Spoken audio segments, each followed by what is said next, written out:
Welcome back, everybody. We have a lot of fun here at The Late Show every night talking about the news of the day. But I really hope you don't get your news from me. Because newsflash, this isn't news. This is entertainment. If you want news, go to CBS's John Dickerson or maybe the Wall Street Journal. But don't go to some anonymous guy on social media. Because a lot of the news on social media is a lie. And not just that Brian claims he's totally over Lisa and is having a great time on his solo trip to Iceland. There's so much fake news out there. The fake news is having such an influence on our lives that today, and this is true, Pope Francis said media that focus on scandals and spread fake news to smear politicians risk becoming like people who have a morbid fascination with excrement. And if the Pope's talking poop, you know we're in deep doo-doo. And the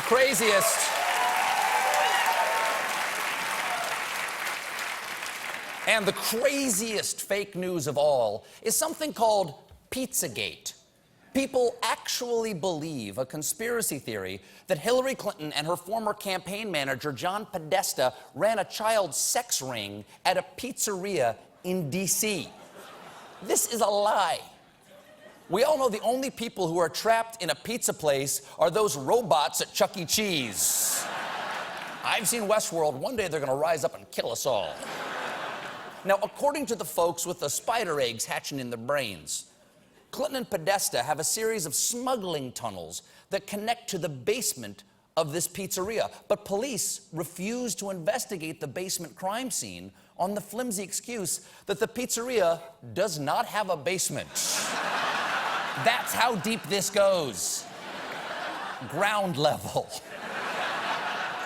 So where did this conspiracy theory start? Apparently, some alt-right folks were combing through Clinton campaign emails hacked by Russia and published by WikiLeaks and noticed there seems to be more references to pizza and pizzerias than they had expected, which can only mean one thing: secret sex ring. A lot of uninformed, gullible people fell for the Clinton-Podesta sex ring theory.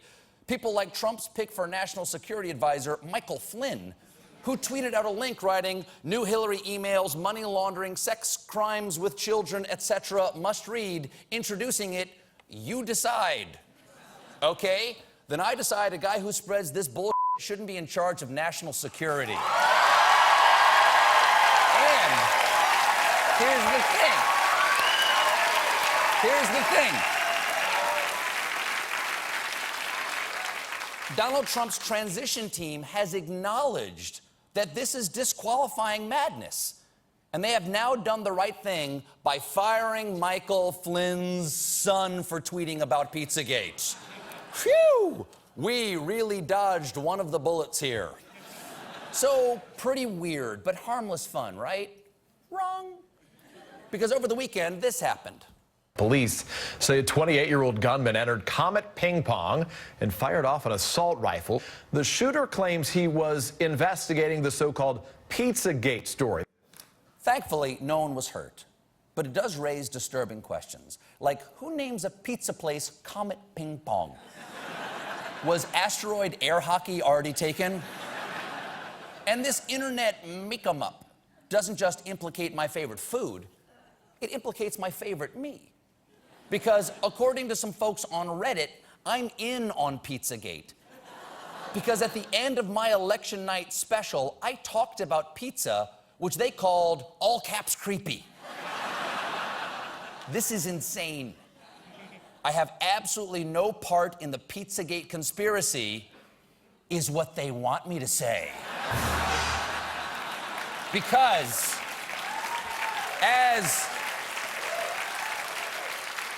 as these super sleuths, these Da Vinci chodes have figured out, I'm on the Clinton payroll. Their evidence, WikiLeaks, is now tweeting an email sent to John Podesta 3 years ago that some Reddit folks say reveals Colbert is directly instructed by politicians on what to put on his show, parenthesis, disgusting. Wait a second. Why is that disgusting hidden in those parentheses? What does it know? Did Clinton trap it there? I've always said parentheses are the basement of punctuation. Now, doesn't make sense. Now, it's spooky. Here's where it gets good. The email in question is about my interview with Bill Clinton on stage during the Clinton Global Initiative at Washington University in 2013. Clinton's press rep wrote to John Podesta, "I hope you got a chance to see The Colbert Report's 2 special episodes I had them do about CGIU." Now, I am flattered that this guy considered it an achievement that he somehow booked President Clinton on my basic cable news parody puppet show. But because this staffer took credit for getting Bill on the show, they think I'm on Hillary's payroll. For the record, she can't afford me. But, now, but I gotta say, this email does blow the lid off what the Illuminati call talk shows. And no one blows lid quite like host of InfoWars, Trump advisor, and alien Sasquatch love child, Alex P. Jones. Jim? John, I hope you got the chance to see the Colbert Report's 2 special episodes. So the Colbert Report special episodes, that was the title of it. That's what they're doing, is every major media outlet coordinating, scripting it. You don't need to know that when Obama goes on Jimmy Fallon Live and has some scripted piece riffing off of jazz, and it's all perfectly done. It's all choreographed. And they're choreographing things. It's disgusting. Oh, yeah. Oh, yeah, he's right. It's not just me and the conspiracy. It's that show, Jimmy Fallon Live, and their famous segment, Slow Jazzing the News Riff Off. It's all choreographed. I'm starting to think these shows might be rehearsed. Well, I'm busted. We're busted. You got me.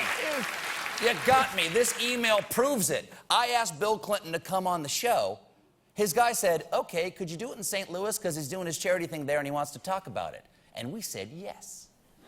Then we filmed the whole thing, put it on TV, even put commercials right in the middle of it. Oh my God! We were in it for the money. It's like these shows are some kind of business. Now, listen. The scary part is, how high does this go? All the way to our next president. Because when Donald Trump was on this very show, and I can't believe you're forcing me to admit this, we talked to Donald Trump before he came on. And I hold in my hand the actual pre-interview we did with Donald Trump days before, where we told him what I wanted to talk about. And he told us what he wanted to talk about. Then we had him on, talked about it. I think he had a pretty good time, and I treated him with respect. You know who didn't like that? Liberals. You can look it up. It's a fun read. And now that he's going to be the president of the United States, this is an actual historical document. It should be in the National Archives. He says some good stuff in here. Stuff that I would like to read to you right now.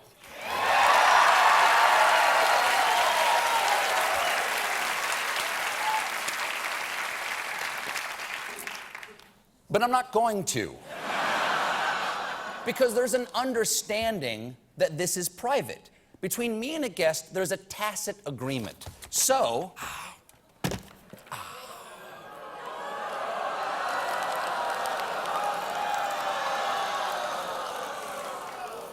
okay. I have another copy, of course.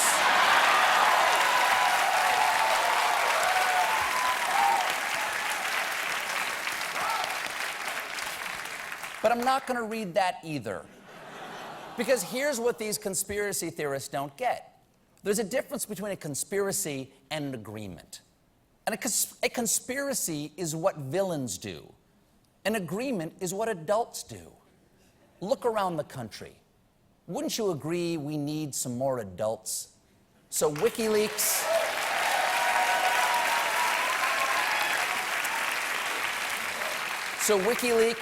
Alex Jones, and these subreddit subgeniuses, and I mean this in the nicest way possible, grow the up.